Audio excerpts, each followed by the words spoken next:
This is absolutely shocking and shameful. I mean, he's brazening it out. He's also talking about the fact that there is a reason to why this canteen was not working right, because the man in question running the canteen was a South Indian. Only Marathis can do this right, is what he's saying. Only Maharashtrians can do this right. So this is a regional and bizarre sort of a shameful twist also that he's giving to what he did.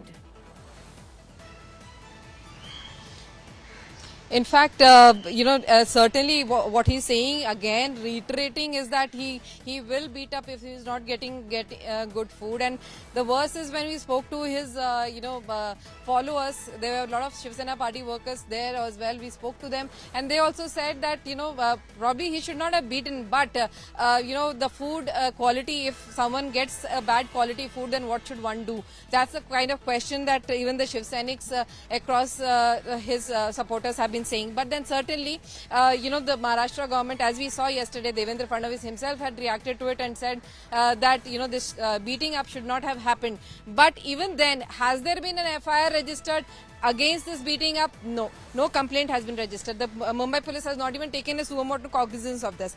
Apart from that, the FDA ran into action immediately. Now the minister claims that he had given complaints earlier as well, but because there are people taking money, that's the reason why bureaucrats don't take action, is what his allegation in that interview is. And further he says that he's complained earlier, but FDA didn't take an action until he beats up people, and that's one of the reasons why he says that what he did was right. And FDA now finally has taken action and has in fact suspended the license until the some kind of tests are run for this entire the samples that have been collected. They have been sent to the lab. The report will come in the next 14-15 days, and only then will probably something be done if there is something found in those reports.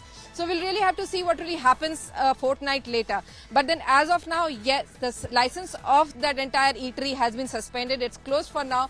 People who work there will no longer be able to work at least there for at least a few fortnight or so.